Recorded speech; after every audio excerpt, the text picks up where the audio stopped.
In this video, we'll be talking about how to treat fatigue.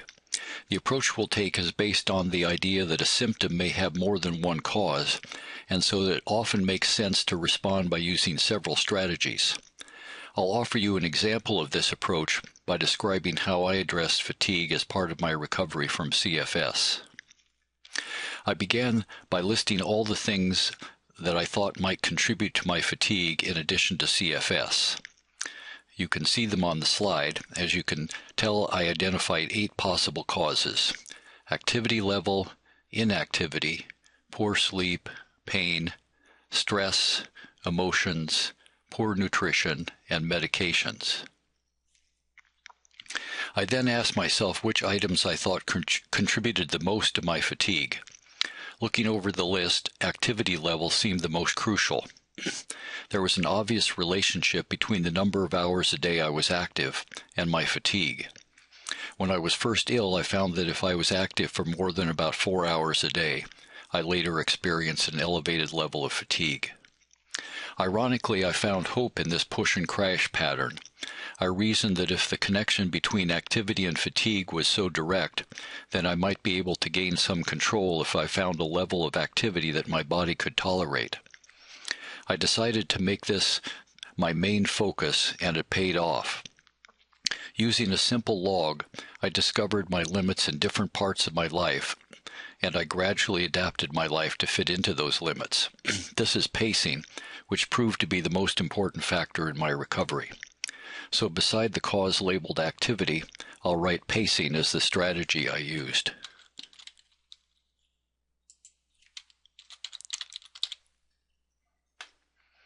You remember that our task here is to list causes and then pair them with strategies. The other factor that seemed especially promising was, ironically, inactivity. By that term, I mean that the body deconditions if we're inactive. It becomes less fit, and so exertion makes us tired. I was sure that one cause of my fatigue, that was one cause of my fatigue, and I thought the way to fight that was through exercise. So I'll put exercise as a strategy for inactivity.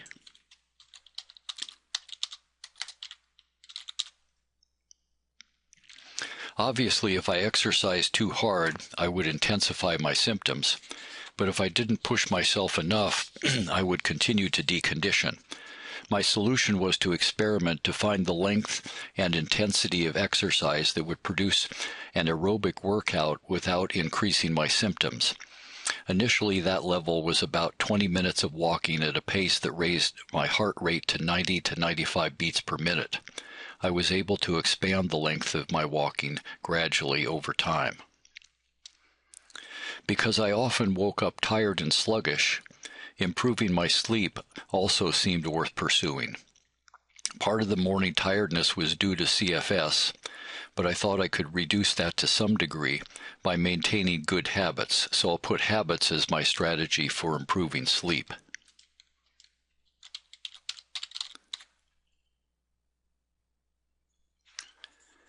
I had a regular time to go to bed, and I had a wind-down period before that involved no TV or use of the computer after 9 in the evening. I also got up at the same time each morning. People with CFS and fibro often use sleep medications, and many have sleep disorders such as sleep apnea. Both of these, in addition to sleep habits, are discussed in our video on treating sleep. The final factor that I thought might be affecting my fatigue was pain.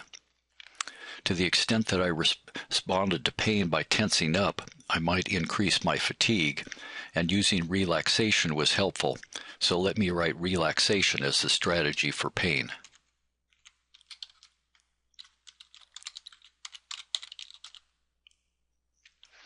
Relaxation took 2 forms. First, reminding myself to relax when I saw that I was tense, and second, doing a daily relaxation practice for 15 minutes.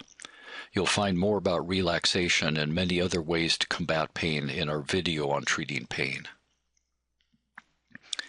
In the first year or so, I focused my efforts on those 4 areas: activity level, inactivity, poor sleep, and pain. Because it took me some time to recognize the effects of stress and emotions, I didn't address them initially, and I assumed that the final two factors on the list of possible causes, that is, poor nutrition and medications, didn't apply to me.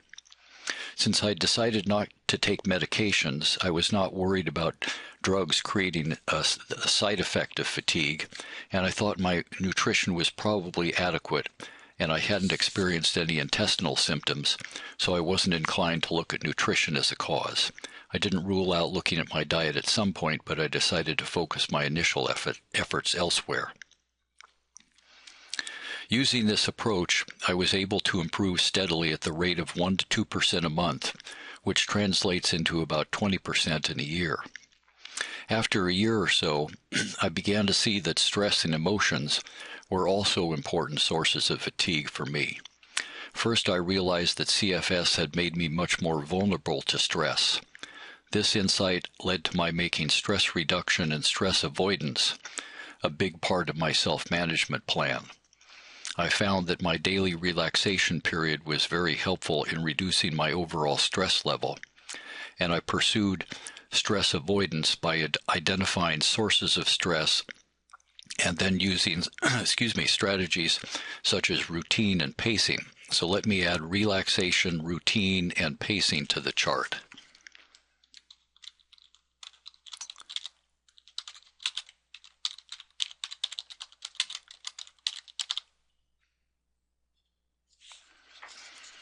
Reflection also showed me the cost of emotions. For example, if I reacted to an increase in symptoms by feeling anxious, that reaction would make the symptoms worse.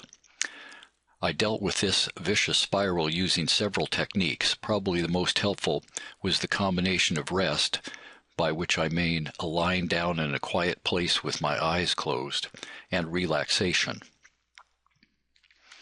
I also found that I could calm myself down with reassuring words.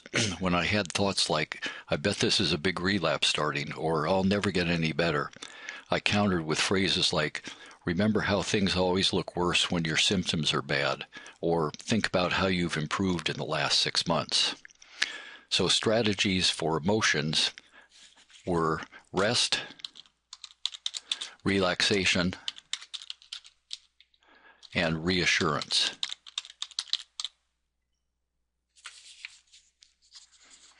The approach I've described worked for me. Over a period of 4 years, I gradually returned to the same level of health I had before CFS entered my life. If fatigue is a problem for you, I hope you heard something you can use in this video.